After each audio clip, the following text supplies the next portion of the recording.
Good morning, Shabbat Shalom. We are almost on time this morning, and it's good to see everybody.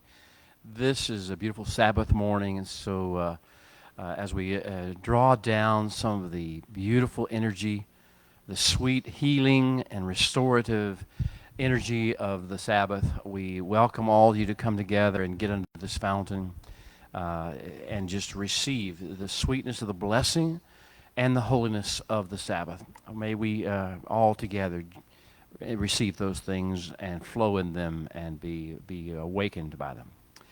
Today we have the privileges of our joining together here with our Biblical Lifestyle Center group, and also with those of you who join online, or who will at later times go back and come in and look at what's going on Facebook Live or on the YouTube channel. If you haven't subscribed to the YouTube channel, just look under Bill Bullock and subscribe to it if you will. I don't get any money for that, so it's okay. You don't have to worry about that. Today, we have another download of the Torah. We're getting close to the end of our annual cycle, and it's getting intense. Moshe is pouring out over the last 5 weeks of his life all the wisdom that he has learned by walking with the Holy One hand in hand, face to face, talking with him as a man speaks to a friend. He's feeling, I'm pretty sure he's feeling the time crunch. There's only so much time to say important things. And so he has been giving us what I've labeled the come up here and see what I see discourse. This is the main discourse of the book of Deuteronomy. And so our text is actually taken from Deuteronomy 21:10 through 25:19. Deuteronomy 21:10 through 25:19.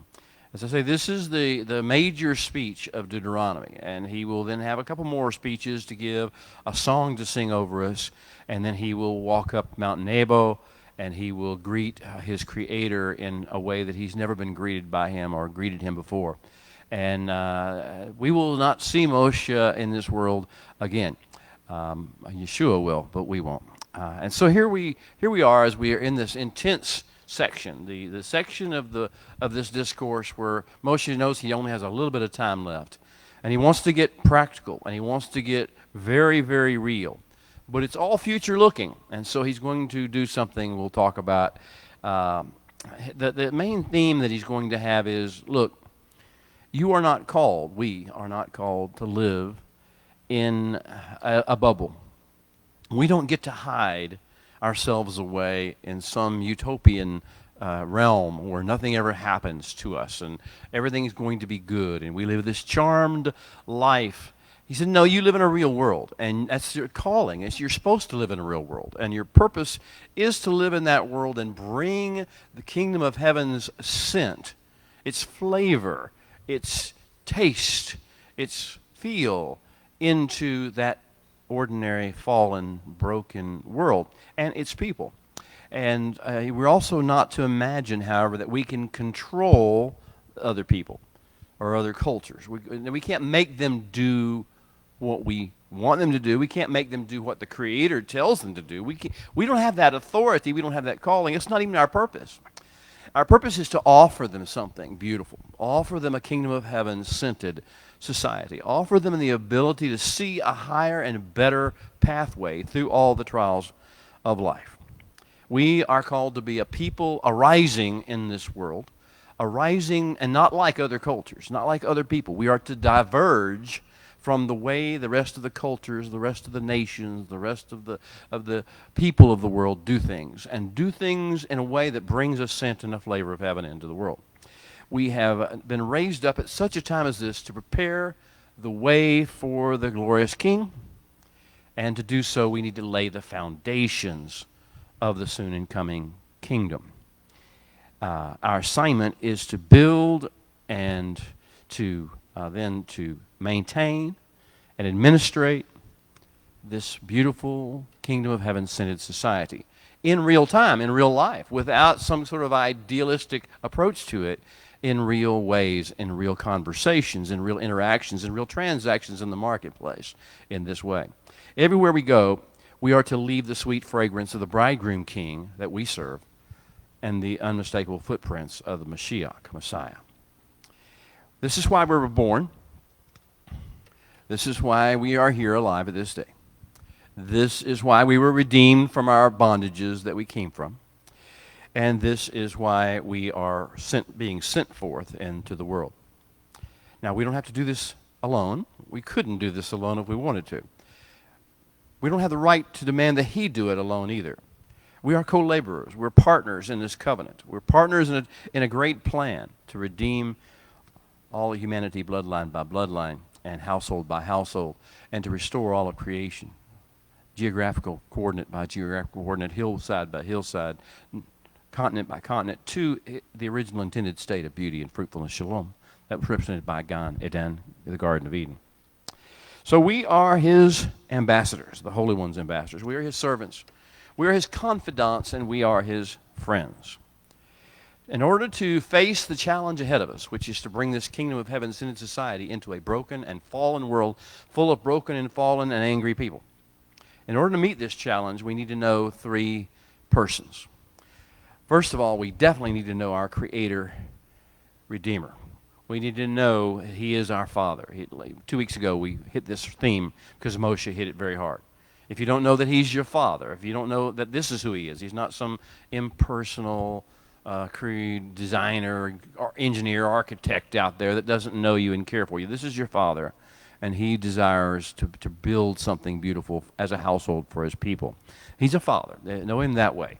Know him also as the God of Abraham, Isaac, and Jacob, the covenant partner, the one who is faithful to the covenant promises that he made to Abraham and to Isaac and to Jacob, and also to Moshe and to the children of Israel, and he makes to us. This is who he is. Know your Creator. If you don't know your Creator, you will struggle mightily with the issue of bringing a kingdom of heaven sin society to bear on hard people in hard times. The second person we're supposed to know, we need to know if we're going to do this right, is to know ourselves. We know our Creator. We know he's our Father. We know he's our covenant partner and faithful to his covenant at all times. Merciful and compassionate, slow to anger, and all the things that we know that who he is. But we also need to know who we are. If we ever forget who we are, then we'll have a difficult time again bringing the kingdom of heaven sin society to the world. We need to know our fallen state, the fallen state of all mankind, but how it affects us. And it affects us basically in three broad categories. The fallen state of man, we still deal, I call it the old man. We still deal, he's dying, he's been subjected to a death process, but he's still very much alive. And we see him come out in three ways. And one of them, in Hebrew, it's basically referred to as the Yetzer Hara. Some call it the evil inclination. But and the three ways it comes out is, one is the flesh, the appetites and the urges, the desires, the appetites and the things our flesh wants. This is the first way it comes out, the flesh. The second way is to come out through the emotions. We have an emotional knee-jerk reaction to many things. We stir this emotion. Usually it's negative emotions like fear, resentment, anger, offense, sadness, depression. There are so many. We could go through this long list of emotions, but these are emotional knee-jerk reactions to events. And so the Yetzer Hara comes up when we begin to spew these emotions, feel these emotions, indulge these emotions, and act on these emotions rather than act on the plan that he's set forth for us.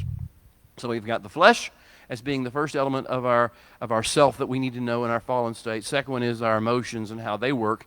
And thirdly, there is the pseudo-intellect, just a fancy way of saying, thinking we know stuff that we don't know, thinking we know stuff that makes us superior to other people, thinking somehow we have found a source of information, the fruit of the tree of the knowledge of good and evil, that somehow makes us superior to other people and makes us be able to judge them and criticize them and blame them for the things that go on in the world rather than actually have a response, a solution-oriented response to the things in this world. So we have the flesh, we have the emotional reactions, and we have the pseudo-intellect. These are the three elements of the Yetzer Hara.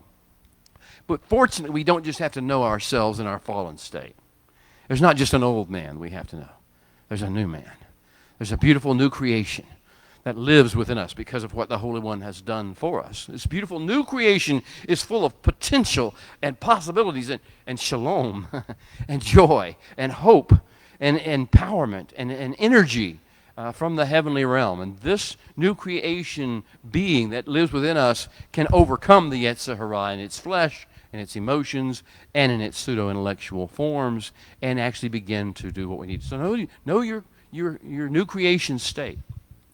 Know that this new creation who you are has a calling from the creator of the universe, and a design and a purpose and a mission and an assignment in that mission, and a strategy and a series of strategies to fulfill that will keep us on target, on task.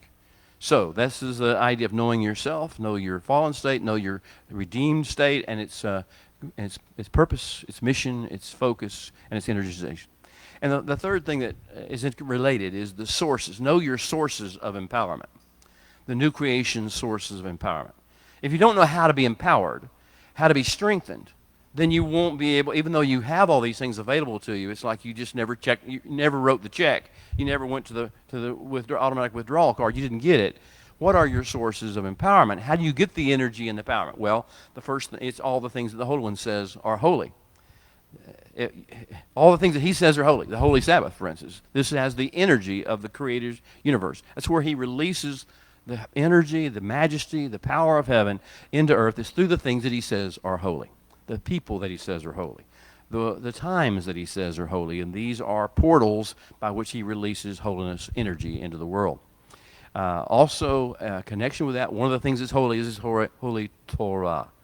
And so in the Torah, as we read and meditate on the Torah, as we speak of it, when we sit in our homes, and as we walk by the way, this is building the empowerments. This is building yourself up in your most holy emunah, in your most holy faith, by the Torah, by meditating on the Torah.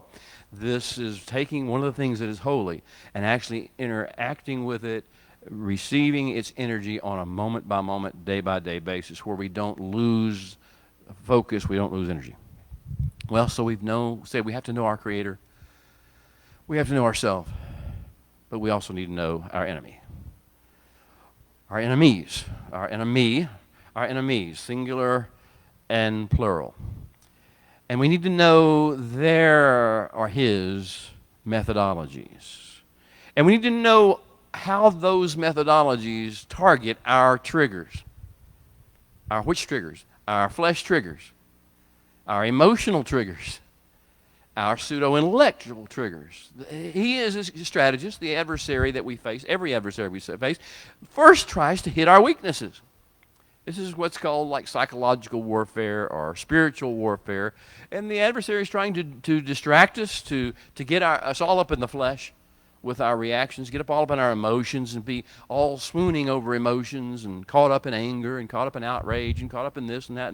And if you ever want to fight somebody and they're bigger than you are and tougher than you are, get them really mad because they will act stupid when they get mad. And that you can have a best chance you got whenever they're angry. This is what the adversary knows.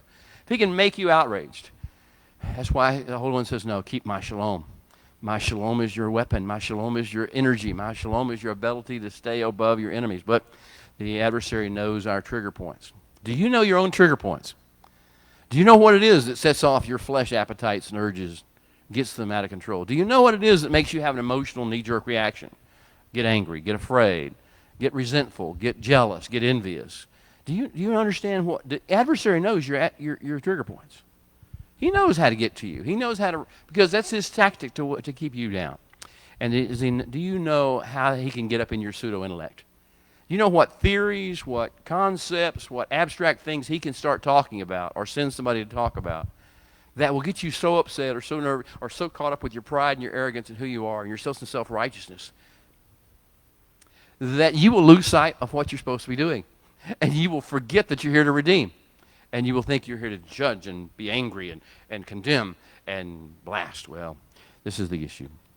In addition to that, the enemy aspect is we have to understand before we go out there, before we get involved, and part of Tetze is going to start with when you go out to war.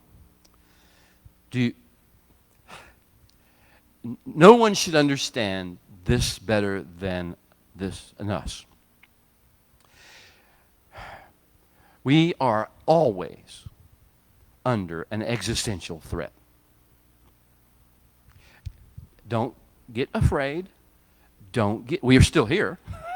We've been under an existential threat since Abraham was called. We've survived every one to this point. So this, to not understand that is to think somehow you can make peace with and have covenant with the world and its nations and its cultures, and somehow you can take the good things from their cultures. No, it is all genocidal. They want to kill you. But the Holy One is your God and your King, and He will not tolerate that if you stay on focus, on task, on purpose, and in His will. And so we have to understand that we are under existential threats, and it isn't going to go away. And we don't have a right to say, oh, you shouldn't feel that way. I mean, I hear people all the time raging, how dare they do anti-Semitic things or kill people, even Christians or whatever in Afghanistan. Well, that's what they do. That's nothing new. It's what they've always done. We can get outraged all we want, but that's what the enemy wants us to do. What we need to do, what we should be doing, is to stay focused on what's right before us, what we need to deal with so that we can keep the process going. Stay out of our ivory towers, stay out of theory, and get to real practical things. I want to tell you a story about my youth, my childhood. I had two older sisters, several years older than me. And so whenever we were at home, I could go out and play outside, and I could do my own thing. But whenever we were cooped up in the 1957 Chevrolet on a trip to wherever we were going in one car, through my father, my mother, my older sister, my middle sister, and me, then we had to find ways to entertain ourselves. Now, most of you people today know that what you do is you get one of these little machines with a screen, and you turn it on and you play a game, right? Individually, one person at a time. Well, we didn't have that when I was growing up. Some of you in this room, we didn't have that. And if we'd had one, our parents wouldn't let us have it. And so that was not what we did. And so we had to come up with games. And so we had my oldest sister loved to play this game. And some of you may know it. It's just an old traditional thing. We'd all sit there, what are we going to do? What are we going to do? What are we going to do? And she would say, let's go bear hunting. Anybody ever go bear hunting?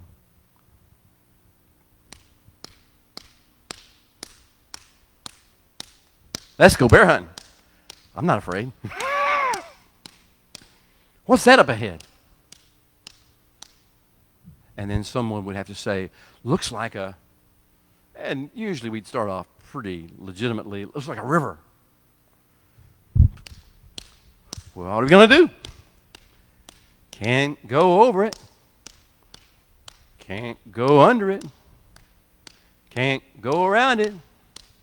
Looks like we're going to have to swim for it. And everybody would then begin to swim. We're in the car, sitting in the car, in the seat. We're swimming with all of our arms. Our parents are going, oh my gosh. And we're swimming. And we swim until we get over, and finally somebody would say, oh, wow, that was hard work. Or that was fun, or whatever we would say. And then the next thing we know is, and then someone else would say, what's that up ahead? And it might be, eventually it's going to be, it's a bear. Well, that's what we were doing. We were bear hunting. But immediately when they said it's a bear, the way they said it was a bear, everybody wanted to turn and run.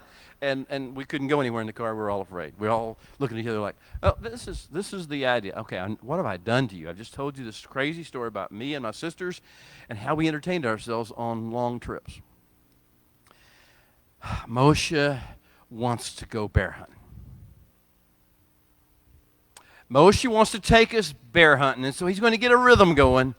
He's going to start rhythming out some of and what's that up ahead? Are you scared? Are you afraid? What's that up ahead?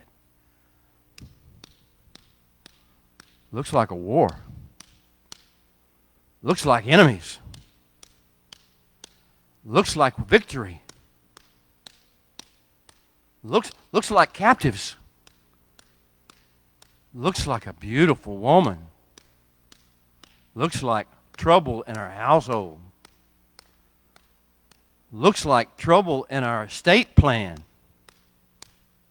Looks like trouble with a rebellious child. Lion, tigers, and bears. Well, here we are. The first reading of this parsha. All this parsha is about what I consider to be equivalent of Moshe playing with us a game of let's go bear hunting. He's going to throw out scenario after scenario of what's up ahead. And we're supposed to decide, can't go over it. Can't go under it. We got to come up with a practical solution for how we're going to overcome this obstacle and keep on the agenda, keep on the mission, keep on the rhythm, and go and find that bear that we're hunting. Now, that's what we have to do. I realize it's a bit of a stretch, perhaps, but I like children's games, and I like the idea of doing that. So let's read together. I'm going to have to pull this up on my internet. Hold on a second. From Deuteronomy chapter 21, beginning with verse 10.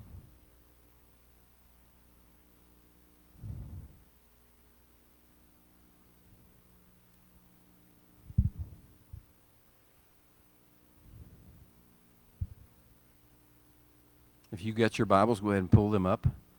You can find that as well. We are going to stand in just a moment, however.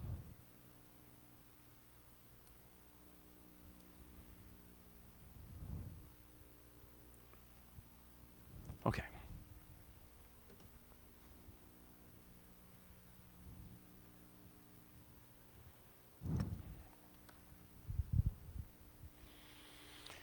And before we jump off into this bear hunting trip with Moshe,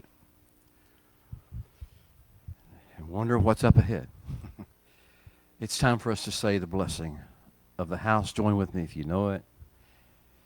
Open our eyes, O Holy One, that we may see wondrous things in your Torah. For we are but strangers in the earth. Do not hide your commandments from us.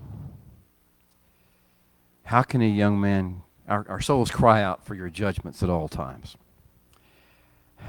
How can a young man keep his way pure? By living according to your word. For your Torah is a lamp unto our feet and a light unto our path. Now, chapter 21, beginning with verse 10. I'm going to read through almost the end of chapter 21.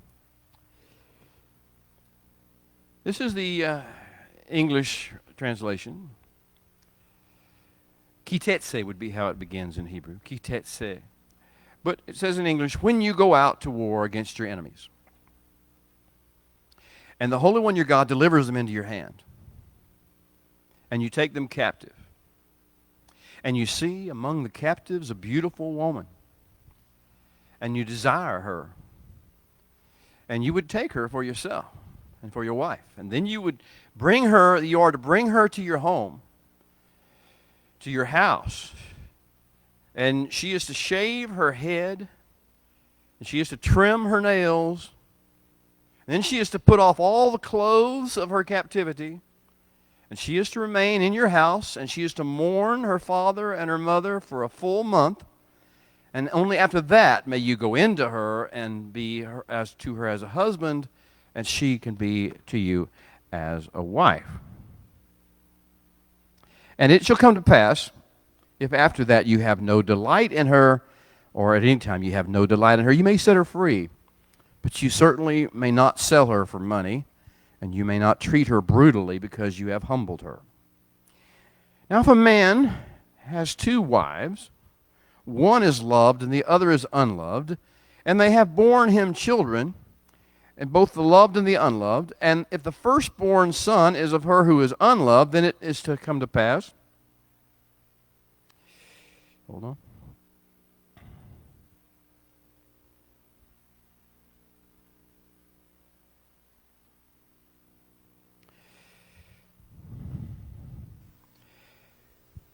That he must, on the day he bequeaths his possessions to his sons, he must not bestow firstborn status on the son of the loved wife in preference to the son of the unloved, the true firstborn.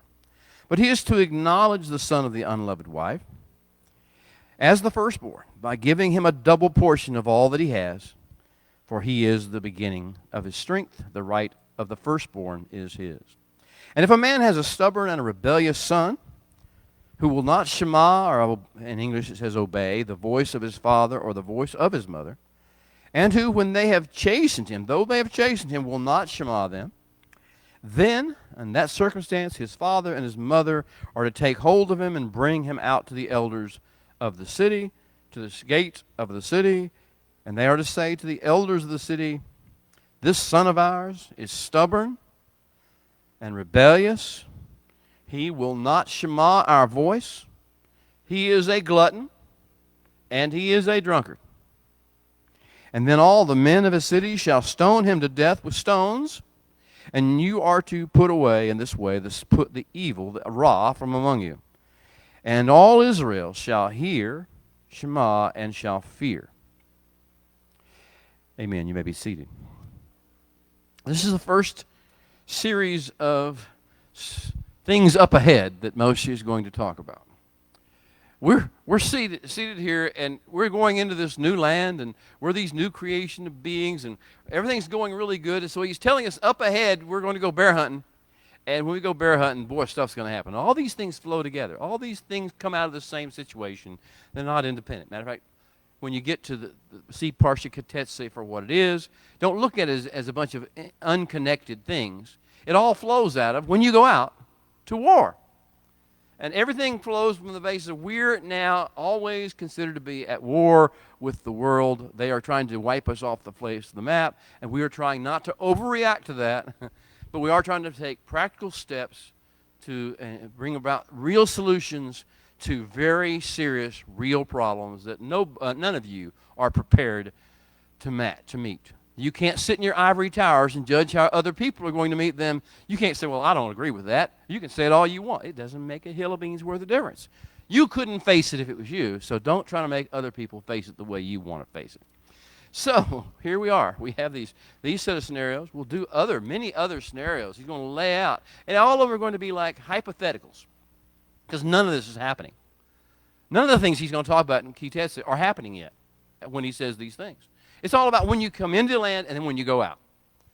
When you go out to war, these things are going to happen. You're going to see stuff, man. You're going to encounter things. The world's tough out there. The world is really hard. The world has situations that you can't come up with enough moral ideas or principles to deal with. You've got to get the energy of Kedusha. You've got to follow the Torah and its ways. This is the only way you will diverge from the world, because your flesh and your emotional knee-jerk reactions and your pseudo-intellect will kick in, and you'll be just like everybody else sitting in ivory towers judging people as opposed to coming up with real, legitimate solutions. So we are in this immediate process of learning that. What's up ahead? The first things that are up ahead is Al Oivieka. Al Oivieka, your enemy. We have enemies. Get over it. Get used to it. Sometimes, the funny thing is, it's not a plural in this situation. Not like we have enemies. He actually uses the word your enemy, singular. Your enemy. So he's trying to tell us up front that the real enemy is within. The real enemy is how we react to the other enemies. The real enemy is how we let our flesh get up involved. How we let our emotions get upset into it, how we let our pseudo-intellectual thinking, abstract concepts come about, and how that interferes with what we're called to do. So this is the first thing, your enemy. Your enemy is real, your enemy is within, and there are other enemies outside that will never go away, but how you respond to your enemy, the one inside of you, will determine how much success you have dealing with the other enemies on the outside. The second thing he wants to see up ahead, what's that up ahead? Milchama, war in English we read. In war. We don't get to live a pacifist lifestyle. We don't get to live a world where everything is rosy and we all buy each other Cokes. This is not the way the world works. we won't have any real choice. We will go to war because they will kill us if we don't. They will destroy us and wipe us out. I mean, just, we see this week in 2021 or 5781 as we look in the Hebrew calendar. Everyone has been, have been in the world, have been on Afghanistan. And what's going on there? There are a lot of things happening in America and South Africa and Australia and in the Philippines and in Israel and in Great Britain. I know as well that are happening that are major existential threats. But yet, I think the one who's captured most attention is what's happened in Afghanistan. But here it doesn't matter where it is, we are under these existential threats. Milchama, what is war? Milchama is a very strange word that we translate as war. Milchama means of the bread, of the eating, of the food, and consuming bread. So what war really is we're all about consuming and eating, and that's what wars are really all about. Every battle is basically about who's going to eat what, who's going to take what, who's going to consume what, who's going to have what. And so we have this issue. Do you understand that every day you face a milchama kind of battle? What will you have? What will be yours, and what will be somebody else's? What does somebody else want from you? What do you want from somebody else? What do you think you're entitled to and you should have that somebody else has? What does somebody else think you have that they're entitled to, they should have instead of you? This is milchama. Look what's that up ahead. How are you going to deal with milchama? Well, first of all, you don't need to be the instigator. So if the issue is what do you think somebody else has that you should have been yours, you could fix that pretty quick. Because you understand if you know the Holy One, and He's your Father, and you trust Him, and you believe He has a grand, wise plan, and He distributes assets and things and powers and energy and even health according to His divine plan, then you do not worry about what anybody else has got. You don't worry about whether they're making more money at the job than you are.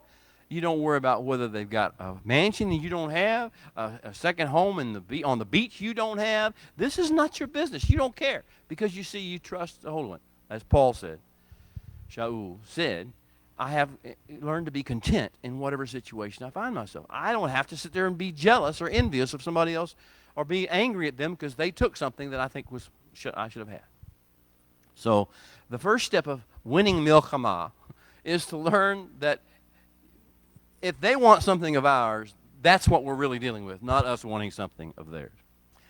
Then we see this issue of sometimes the Holy One gives the adversary into our hands. Victory is ours.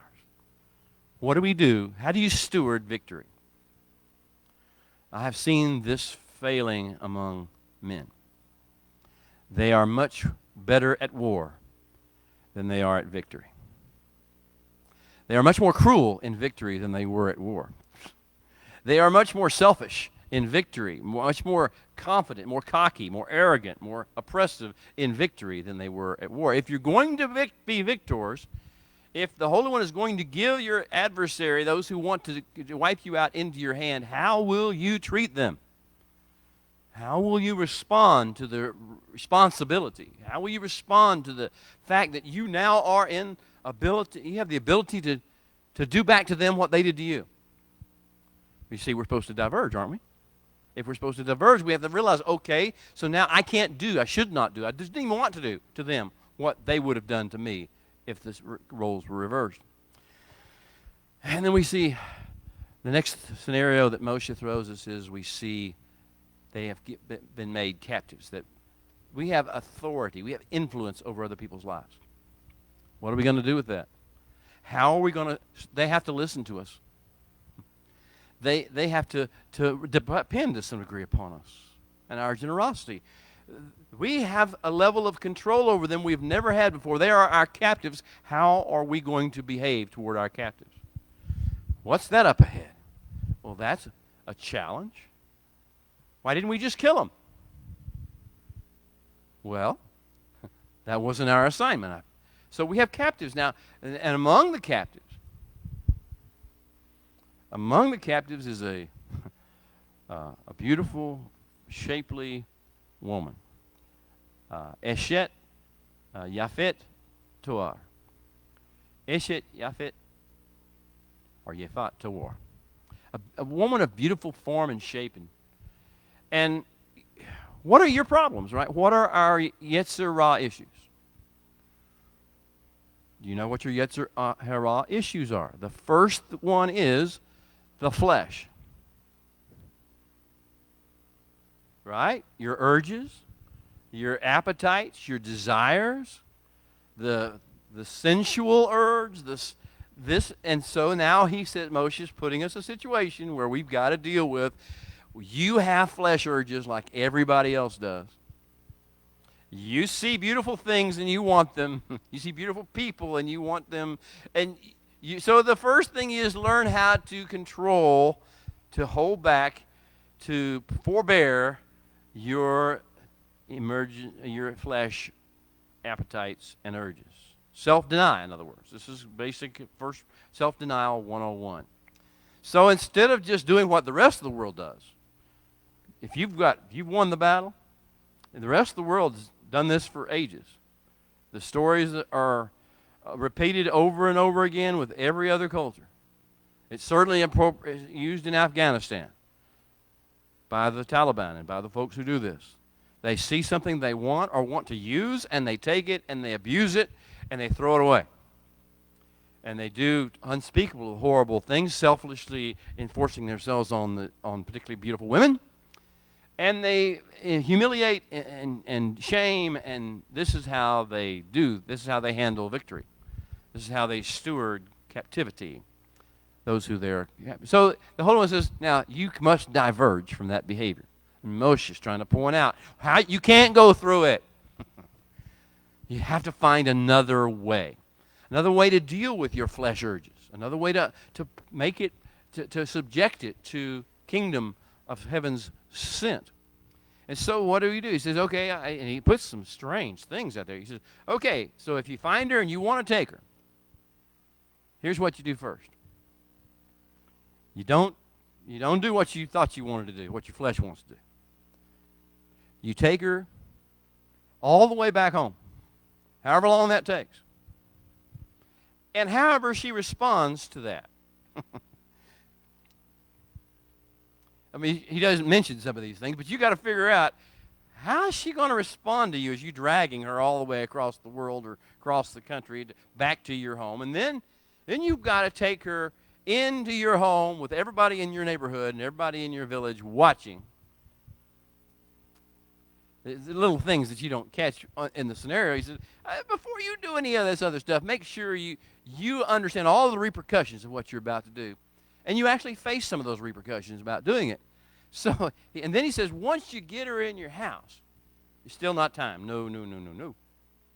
Once you get her in your house, what you going to do next? You know how beautiful she is? How lovely her hair is? How well her fingernails, she's been to the salon 14 times.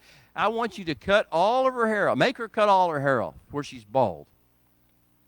And I want you to have her cut all of her nails and all of her adornments, take off all the clothes that you saw her in that made her look so beautiful, so exotic, so beautiful, so attractive to you. I want all that stuff off. I want you to put on her the ordinary gear that everybody else wears.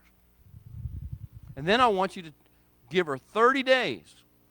Once you've cut all her hair off, and once she's cut all her hair off and trimmed her nails down to the bare nub like she's a nail chewer,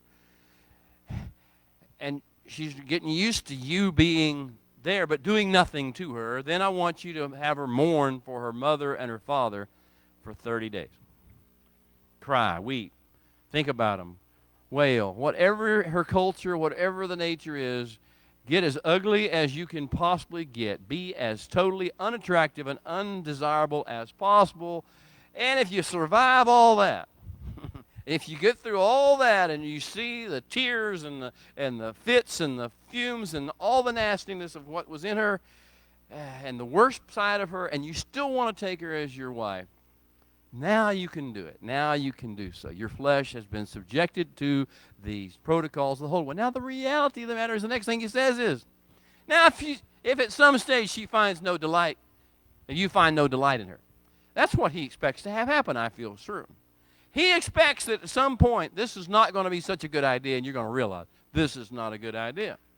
He says, if at this point it comes, it happens, where this woman is not, if your flesh has finally realized it really was making a bad choice, then here's what you do, and you make sure you don't try to take advantage of her, you don't try to get anything out of her, you don't try to sell her, and no matter, you treat her with utmost respect, and you send her forth free, as if nothing had happened, because nothing did happen in this process. Now, you say, this doesn't make any sense. Our flesh is too strong. He says, that's the problem. You think your flesh is too strong. You haven't learned to control, to subject your flesh to the commands of the Scripture, of the Torah. You haven't drawn the energy of the holiness. How many, there were at least 4 Sabbaths that intervened.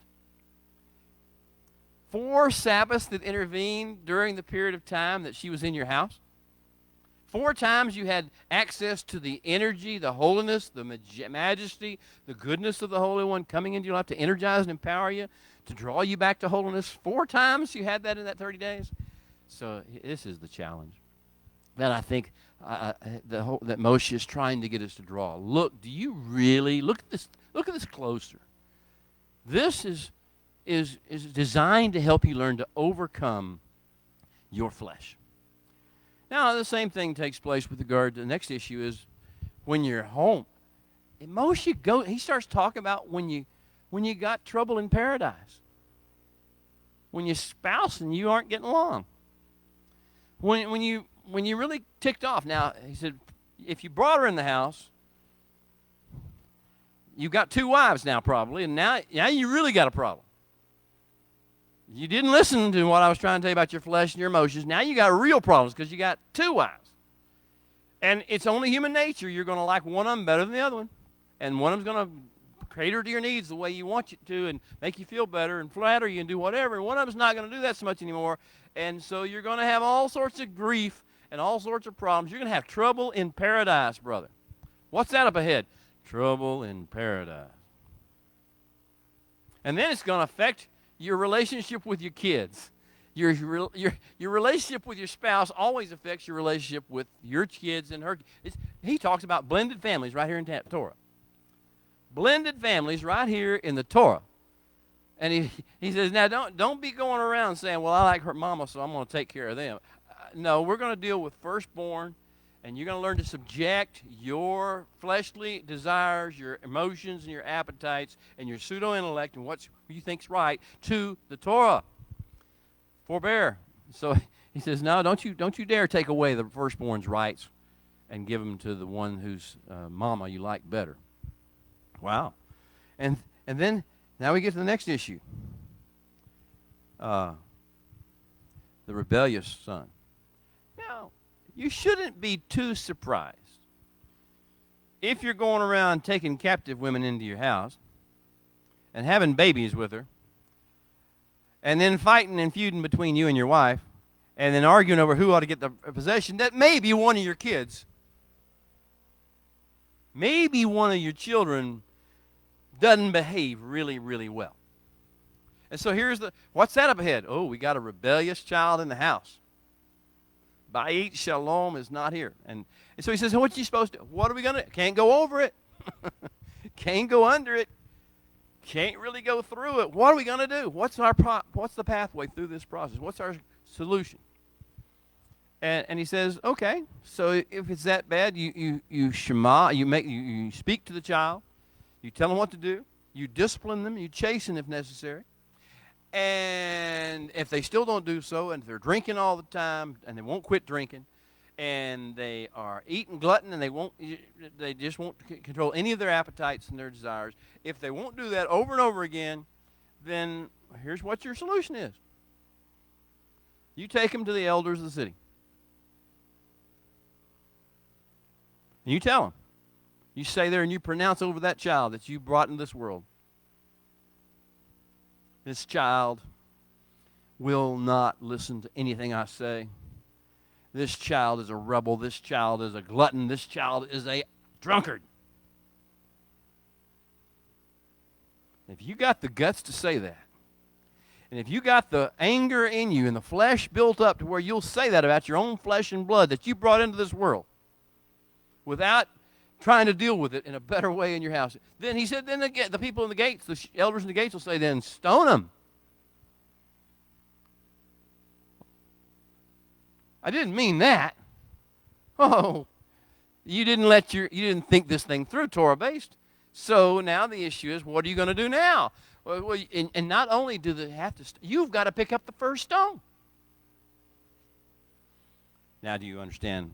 This is not a commandment. This is bear hunting.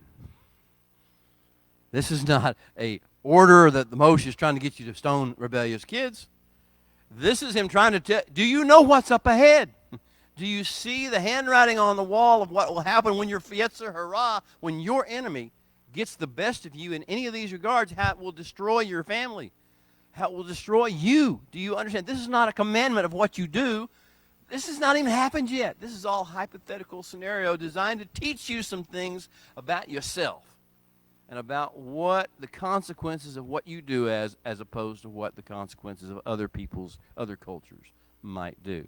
We are to diverge in this great and awesome, beautiful way that brings the kingdom of heavens sent into the world. So if you, looking at Tetze, looking at this great download, and there will be so many portions to it, it is all about hypothetical situations Moshe's throwing at us, saying, what's that up ahead, and how are you going to get through it? What are the issues that you deal with? And the issues primarily are going to be dealt with through the flesh and the emotions and the pseudo-intellect.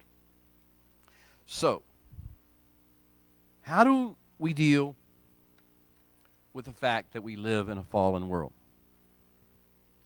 How do we deal with the fact that we also have a sin nature, an old man, a flesh that operates in a way that is selfish, obsessive, compulsive, is negative in its approach, is very almost narcissistic in its ways? How do we deal with this fact? How do we deal with the fact that other people will do bad things? Children will rebel. That war will break. Somebody will want to hurt us or want to kill us. Somebody will want to make genocide against our people. How do we deal with these things and maintain focus and maintain our purpose? How do we not lose our shalom? How do we not lose our joy? How do we not lose our focus and our direction for what we're called to do, our mission? This is what these are matters of practical application. Now, I want to maybe give you an idea or a picture that you're not used to hearing at this time of year. You are used to hearing that this season, during this month of Elul, the 6th month of the biblical year, this is the 13th day of that month, right in the middle of it. So you're used to hearing that during the month of Elul, the king is in the field. What does that mean? It's a kind of it draws out some emotions in you. The king, the bridegroom king, the Holy One, Messiah, he comes to where we live, to where we really are, the field. He comes to our field. He comes, and so there's this romantic, this gentle, this wonderful, we feel good about that. But reality, when he comes to your field, he comes not because he wants to wander around your field. He comes because he wants to get a good harvest. This is all the parables of the kingdom that Yeshua kept. Had a man had tenants, and he went away, and he left him with the talents, and he had to be, and they had to bring forth the harvest. Well, so he comes. The king is in your field to get a harvest, to check on the status of his harvest, to see who's working in the harvest and who's not working in the harvest. So this is the beautiful part about, it's more than just a romance, it's more than just emotion, it's more than just sentiment. It is the fact that he has come to the field for a purpose, to check on you and to check on the field. See how you're doing in that field about bringing forth the kingdom of sin and heaven and society in that field. And as he comes into our field, as the king comes to our field, and we meet with that king in the field, he's not going to just give us a pat on the back and say, well done, good and faithful servant. That awaits the harvest. What he's going to do is saying, here's what we need to do to take care of this. Here's what we need to do to take care of that. Here's where you're failing in regard to this or not doing the best job you possibly could. And he's going to give us practical instructions as we meet with him and walk with him through this process to help us to go ahead and bring forth the best of the harvest. So in order to be able to deal with real-life situations, he'll play, what's that up ahead? Let's go bear hunting. A little bit like Moshe did it. And I realize I'm kind of doing this tongue-in-cheek so that I get your attention, but that's the idea. He's going to teach you what you're facing. And one of the things we need to learn, and I don't know if it ever, at least in my lifetime, has ever been a focus of the Messianic people. Do you know how the rest of the world handles problems?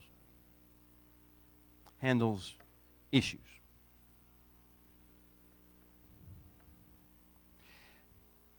Well, it's not pretty, and it's gotten us in the mess we're in.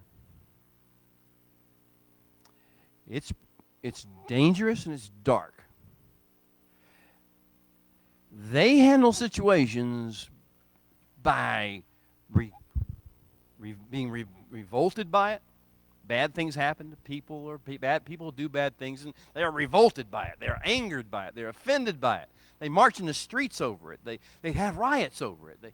They have rebellions over it, revolutions over it. They get angry. They make political movements out of it. They make up slogans and shout them and get everybody upset. They create divisions. This is what the world does whenever there's problems in the world, whenever somebody does something bad. Or they mount armed forces and they go and they destroy the people.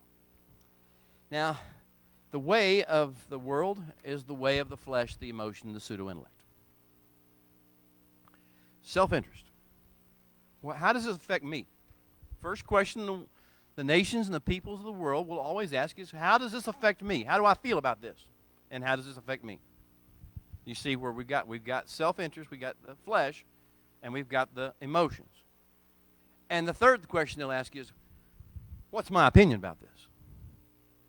Which is the pseudo-intellect. Now we've got the pseudo-intellect involved. Who's right and who's wrong? Who's fair and who's unfair? Who's moral, who's immoral? Who's just and who's unjust? And these are the issues of the pseudo-intellect. And now we have quit doing anything, and we've sat down in the seat of the scornful. And now we have begun to criticize and judge and stir up more emotion and more trouble in the world as opposed to having any solution. What's that up ahead? It's a river. We can't go under it. We can't go over it. We can't go through it. We got to swim it. Why don't we just start swimming? Well, the world doesn't do that. The world goes through this other process. So self-interest, wants, desires, and likes. And then a rising tide of feelings and emotions and reactions and moods. The world lives by moods and emotions. As long as you're doing that, the adversary doesn't really have to mess with you. As long as you'll respond to your moods and respond to the feelings that you feel and let those be your guide, he knows you can't do any good in the world. You can't really have any effect on the world. All you'll do is just cause more trouble, more grief. So he's going to have to teach us how not to deal with that. Then there's the law of attraction and revulsion. Certain things we like, and so we are drawn to those things. Certain things we hate or despise, and so we are drawn away from those things. And so we begin to be negative in speech about them and negative in behavior toward them. We avoid them, and that's the problem of the world.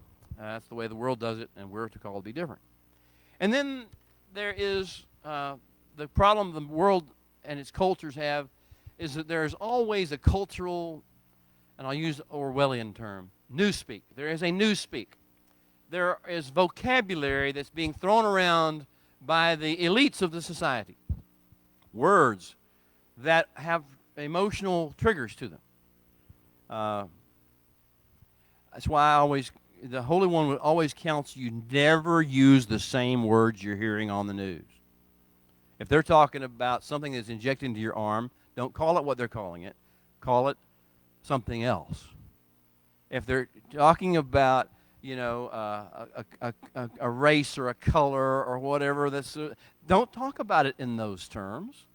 Because you see, the very energy, the dark energy of the cultural newspeak is causing its grief. It's designed to do that, cause more division. So don't let yourself get sucked into the arguments throwing back the same terms that they threw at you and acting as if that was the truth. So the newspeak, the flashpoints of the amphitheater, the flashpoints of the political forum, the flashpoints of the university, the educational system, the science and the medicine professions, they have a newspeak, and they are geared to create fear, geared to create anger, geared to create division, geared to stir up your emotions and your flesh. Don't get sucked into their newspeak. Don't get sucked into the words that they throw at you and the terms they use to describe things. So there's that issue that the world does it with that. We need to have new vocabulary, kingdom vocabulary, kingdom way of looking at things. Just one little example. You know, the word pandemic is not in the Bible. Nowhere. You ain't going to find it. Guess what somebody has done to you? Guess what somebody has done to you? They have taken a newspeak word, and they have designed to introduce fear into you, and they don't even know how to define it. There's no definition for it. Now, if you wanted to get a biblical word, you would get the word pestilence. But before you can get to the word pestilence, you have to find some definition for what that means biblically, and I don't think we're probably there. Now, I'm just trying to give you examples of how you can get sucked into the world's vocabulary, the world's language, and what it does to you. Then there's the next thing is the world does is they submit it to their mind. They let their mind have full authority of what they think they know. Everyone thinks they're brighter than they are, especially unless you are redeemed, when you realize he's brighter than you are. Most of us think we're brighter than we are in the flesh. In the nature, we think we're smarter than we are. We think we're smarter than other people. We think we know stuff we don't know, when all we know is what we can have seen through our myopic vision and limited perspective and heard through the lenses of our culture. And that's all we can ever know, so our minds begin to work. Well, then we apply, and we call it logic, and we call it reason. Now, true logic and true reason go through the lens of the kingdom. But most of our logic in the world and most of our reason in the world don't. They go through the university. They go through the science. They go through medicine. They go through all the other realms in which information comes out, the entertainment world, the news world. These things come out, and that's what we translate. And we think we're using logic and reason, and we're just merely regurgitating what we heard. And then we have our own, we love our opinions. We love our opinions more than we love our God and his plan. And that's pretty obvious by the way we behave. Now, this is the challenge. The Holy One would say, are you ready for an upgrade? Moshe wants to know, when he looks at the people on the plains in his last few days on earth, are you ready for an upgrade, not to do things the way the world does them, not to approach problem areas and difficult situations the way the world does? Are you ready to go a different way? Well, the better way, the way of the Spirit, the way of the Torah, is to go and ask this question, whatever we see, whatever we face, what is the long-term kingdom objective? Not what do I feel about what just happened, or the people I just looked at, or what they're saying, or what they're doing. What is the long-term kingdom objective here? Wow. Now, you see how this changes the whole perspective on everything. It's not about how we feel about something going on, or whether they're right or whether they're wrong, or whether it's moral or immoral, or even just or unjust in the way the world looks at it. The issue is, what is the long-term kingdom objective? And as long as we stay focused on that, we'll be okay. Second question. What does the Father, realizing he's our Father, he's not just my Father, he's our Father, he's their Father too. What does the Father want for the people and the places and the bloodlines that are involved in whatever it is we're talking about? What do you think the Father wanted for the beautiful captive and her bloodline? What do you think the Father in heaven wanted for the enemies who were taken captive? What do you think the Father in heaven wanted for the guy who's suddenly his flesh is stirring up because he sees a beautiful woman? What do you think the Father wants? If we can keep our focus on what the Father wants for all these other people and their bloodlines, their generations, and also for the places that we live. Everyone knows that where you live is affected by what happened where you live. What anger, especially what bad things happened where you live. It carries a shadow If something horrible happened in the place where you live, your place carries this shadow, carries this darkness, and it has a dark energy to it that keeps sucking it up and keeps repeating itself over and over again. And so he says, what does the Holy One want for the people, the places, and all the bloodlines involved? So what is the kingdom objective in this situation? What does the Father want for these people and their bloodlines and the place? Next question, and considering all that, what does the Torah say? Not what does the scientist say, not what does the doctors say, not what does the politicians say, not what does this party or that party say. What does the Torah say? Not in theory. How would it apply in real life terms to bring a solution as opposed to arguing who's right and wrong? How would it affect me the way I do things, not the way I think about things or talk about things? What does the Torah say? Fourth question. What can I do that will move the needle of the atmosphere away from anger and frustration and arrogance and oppression toward shalom, joy, hope, redemption, and restoration? Now, this is how we're going to practically deal with the situations. If you thought that somehow he promised you a rose garden and everything was supposed to be beautiful, and anybody who didn't go along with it being beautiful, you were just supposed to hate and be angry with and judge and criticize, then you didn't really understand the calling in the first place. In light of the covenant mercies that we have received from the Holy One, in light of the covenant mercies that we have received from the Holy One, every time I read that phrase, it comes out of, obviously, it starts with Romans 12:1. Every time I read that phrase, I have to kind of slow down and stop. And I hope you do too. I mean, it's easy to have opinions.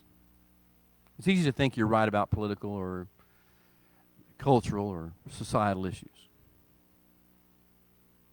But all that pales in insignificance when you think of the mercies that the Holy One has bestowed upon you. When you think of how he has sustained you, ordained you, redeemed you, offered you life and health and peace, offered you meaning, offered you shalom, his own shalom, died for you as Yeshua has done, given you a pattern, a calling for your life, all the mercies of the Holy One over your life. If you can keep those things in mind, in light of all the mercies that the Holy One has wrought in your life, maybe with that in mind, before you start looking at the junk that's going on in the world and making your opinion, stating your arguments about this, that, and the other, making your posts on social media or whatever you're going to do. In light of the covenant mercies we have received from the Holy One, it is only right, it is only fair, it is only reasonable that we should be unlike other people. The mercies of God should have changed us, should have messed with us, should have taken the edge off of us, the dark, angry, opinionated edge off of us. The mercies of the Holy One should have tenderized our hearts, should have opened our eyes, should have awakened something eternal and glorious and good inside of us. The mercies of our King we have received. If they're not active and operating, then nothing else I'm going to say makes any sense. You'll just want to go out and do the same thing you've been doing all along. But if you've received mercies from the Holy One, and you're receiving them day by day, then we should not be like other people. We should not be like them in focus, in worldview, in attitude, in mood, in even our appearance or our demeanor, certainly not our speech or our vocabulary, nor our level of reactivity, nor our behaviors. We should not be triggered or distracted by the things that trigger and distract others. We always do deal with people who are triggered. Triggered in a flesh standpoint. Appetites all going crazy. Urges, drives.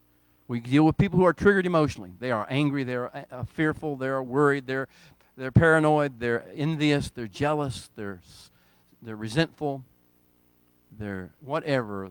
They're angry, they're sad, they're depressed, they're anxious.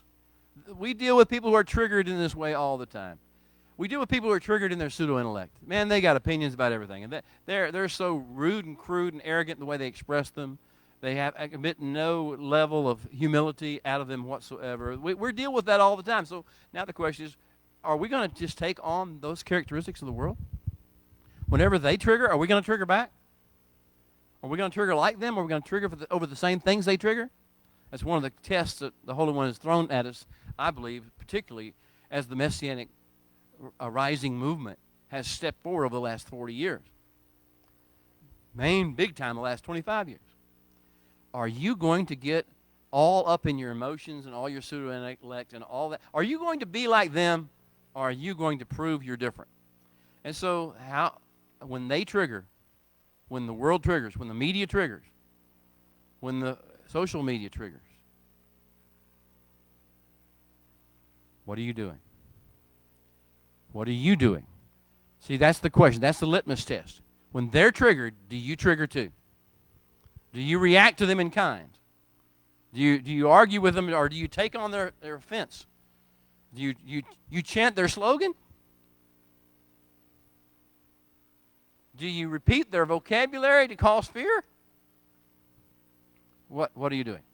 Well, these are the questions. Our thought life is to be elevated by our relationship with the Holy One, His nearness to us, our relationship with Him, and our conversations that we have on a day-by-day basis with Him, as we also speak of and meditate on and rehearse the language of His Torah. Our home life is to be exemplary.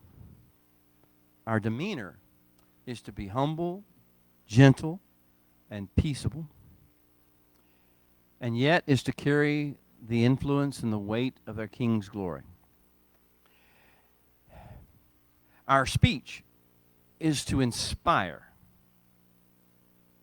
not inflame, not shame. Our joy and our shalom are to be real, visible, sustainable, sustained, and contagious. As a result, our culture is not to look like anything remotely similar to any other culture. We're not to take on the better parts of their culture. We are supposed to have our own. And it is to be much superior in every way. Not because we're better, because He's better. And our nation and its administrations is supposed to be governed differently and have different priorities and not follow the pattern of any other nation. Now, I've sort of started with the Tetze download, and I've mentioned the going out to war. And I mentioned the captives, having a victory, having captives, this Moshe, what's up ahead, all these things, the trouble in the house, trouble with the kids, trouble with blended families. I mentioned all these possibilities of things that might be out there in the world, and how not to respond to them, how not to let the flesh and the emotions and the pseudo-intellect govern that. How to do it according to the will and the ways and the covenant purposes and Torah of the Holy One. Here's the thing. In Parshat Tetze, Moshe is going to throw out 74 different scenarios. What's up ahead? He's going to play this game 74 times. 74 times. And so I don't have time to go through each one of them. We don't have time in this little session we've got together today to go through each one of them. Now, some of them actually say if or when. Others, he just implies that the if and the when, because none of it's happened yet. We're still on the plains of Moab. We're still overlooking the Jordan Rift Valley. We're still thinking about going into the land. None of this stuff has happened yet. He's just using hypothetical scenarios. And he's going to talk about all sorts of things, issues. 74 different subject matters. I've heard somebody say 73. Yeah, I give it 73 or 74. As you meditate on these 74 wisdom downloads, situational challenges, remember we are in the season when the king is in the field. That means he's wanting to do an evaluation. He's coming to check on the status of his field. Your field. Y'all's, you jointly working on this field together. What is your field? Your field is the world in which you live. It's your spheres of influence. It's your home. It's your neighborhood.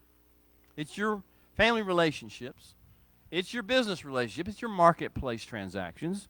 It's all the places where it's not, what's going on in some foreign country that you can't deal with. It's the things that are around you that you have to really have an impact upon. And that's your field. How's your field coming? How would the king say your field's coming? And if he were to play this 74-verse game of what's up ahead, would you have an answer of what we're going to do about it? Of how we're going to respond to it? We can't go over it. We can't ignore it. We can't go under it. We can't go through it. I always had this thing, after we played the game for a while with my sisters. I'd always think, okay, this is kind of crazy. So they'd say, can't go over it. What is it? It's a roaring tornado. What's that up ahead? It's a roaring tornado. And one of them would say, can't go over it. I said, oh, yes, we can. You just get ourselves in a spaceship, launch the spaceship, go over it, and we'll go over it. Now, that was being a little bit facetious in the process of, there's always a way. It's just a matter upon how much ingenuity and how much creativity and how much the Holy One can give you to be able to get you through that process. So how will we handle these situations? How will we prepare for the king being in the field?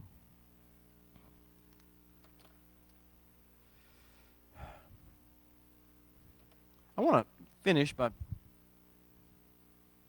suggesting there are some kind of shortcut ways to find the solution as opposed to defining the problem.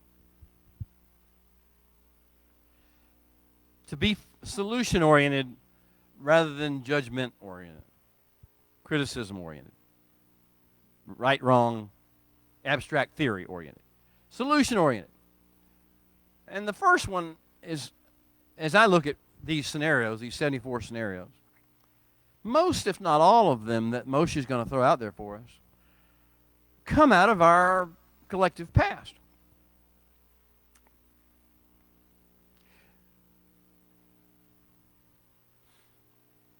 We saw these in the lives of our patriarchs, of Abraham, Isaac, and Jacob. These situations took place.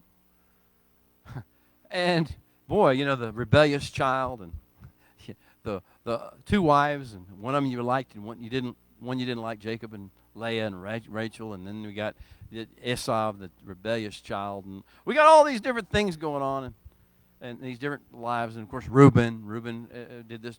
All these things are basically taken out of the patriarchal narratives. This is called the testimonies, the edut in Hebrew, and so this is a part of the Torah that's given to us to help us to learn how not to live with life.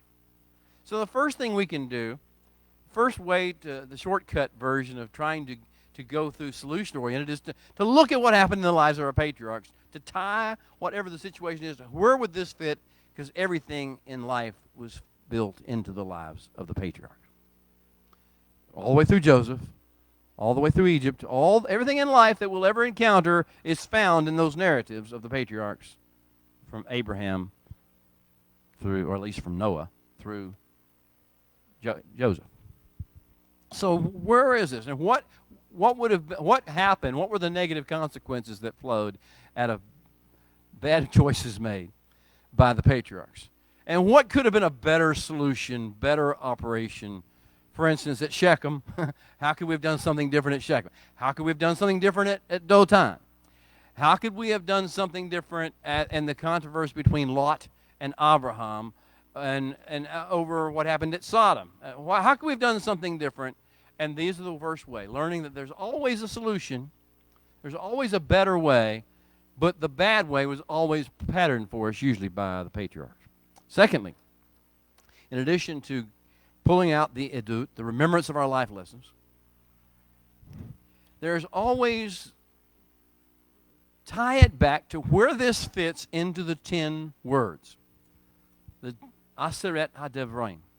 The 10 Commandments, as the English languages like to call them. The 10 things that were spoken from Mount Sinai in the hearing of all the people. Sages say all the peoples of the world heard this, but at least all the peoples of Israel and all the mixed multitude that came forth from the nations and from Egypt. So we have at least these 10 words. Everything that you're going to find here is tied back to one of those things in the 10 words. What's the problem with the beautiful captive? Okay. What's the problem with everything? It's either lo tignav, don't steal, don't take what doesn't belong to you, or it's lo hakmod, don't be covetous, don't desire things that aren't yours, or it's lo tinaf, don't adulterate yourself and mix yourself with these things, or it's lo tertzach, don't kill, destroy, tear things apart that are supposed to be built back together, or it's zakor et ha-Shabbat, remember the Sabbath and keep it holy, or it's don't make false images, or it's one of these 10 words that he spoke to us that are the essential building blocks of all society.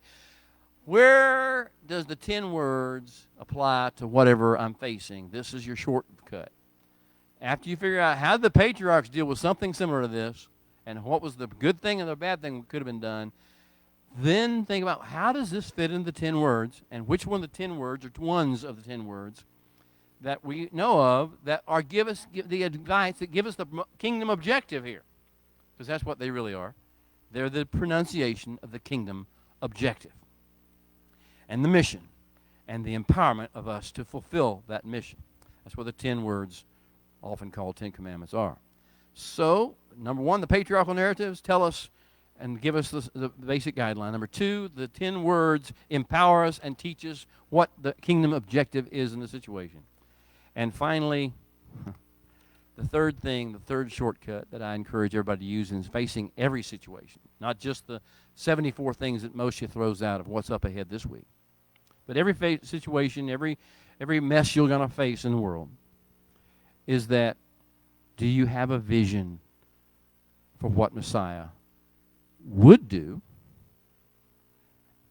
And even more important, what he will do. Do you have a vision for how this will be handled in the Messianic kingdom?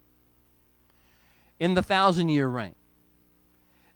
Because if you only see him being one little aspect of who he is, you won't. This is why you need to have a picture of him sitting on his throne, ruling the world, ruling the nations in the 1,000 years of his kingdom. Because he will handle every situation, and he'll handle it brilliantly, and he'll use his people to do that. So can we see how would this be handled in the Messianic kingdom?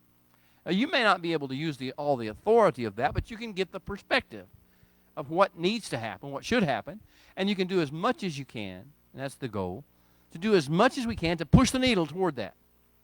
A little bit, whether it's a slight movement or a large movement, to get closer to the Messianic ideal than to the world's ways of doing things. Ki Tetze. When you, and Tetze is an interesting word. In English we say go out a lot of times, but Tetze is a form of the verb yatsa. Yatsa means, literally, to engage in an agricultural growth process. In Genesis 1, at the third day, whenever he caused a little dry land to separate from the waters, and then he blessed the dry land. He blessed it and he said, Yatsa. Yatsa, bring forth, agriculturally. Bring forth herbs of the grass, and then bring forth fruit, the trees with fruit in which is their seed, and all the things that happen in this agricultural process are yatsai, to grow. In wheat, you have the sprouting, and you have the tillering, which means you spread out horizontally. Then you have the branches go up, and then you have the different multiple heads, and so you have the agriculture. You have more than one head because of all the processes of growth. Whenever you begin, we're supposed to be growing. We're supposed to be spreading out. That's our haftarah this week from Isaiah 54. Enlarge the place of your tents. Stretch out your tent pegs. Prepare. Many are more of the children of the barren than of the others. We're going to see people come from all the nations to us. Be prepared to stretch out and grow. So, ki tetze, as when, to the extent you are growing in an agricultural process of becoming a life force upon the earth, as you're doing these things, you will face at least these 74 challenging areas. Your areas may look a little bit different than this, but the answer is going to be the same for all of those areas. The answer is going to be, are you willing to overcome your flesh urges and appetites, self-deny, for the sake of the kingdom? Are you willing to not overly react emotionally? Get all up in your anger. Get all up in your fear. Not get all up in your resentment, your jealousy. Are you willing not to get all up in your opinions? And not to start repeating philosophies and ideologies and concepts and arguing over those things? Are you ready to stay focused on the objective as it was revealed through the patriarchs and through the Torah and through the 10 words, and also as it will be revealed in the Messianic kingdom? Well, we have come to the conclusion of our time here at the Biblical Lifestyle Center for our first session, and we thank you for joining with us. If you've been with us by internet, we ask you, if you would, to drop us a note. Let us know you've listened. If anything you'd like to say to us, go ahead and do that. If you got a prayer request, please put that on there. I do check these every week, and we do pray over those things. If you have any just comment, just let us know where you are, what you're doing, and where you're viewing. Same thing if you're watching by YouTube, either now or at a later time. Please let us know you were here, and let us know how we can bless you in any way. Amen. Shabbat Shalom. Receive the holiness infusion of the King this day. Amen.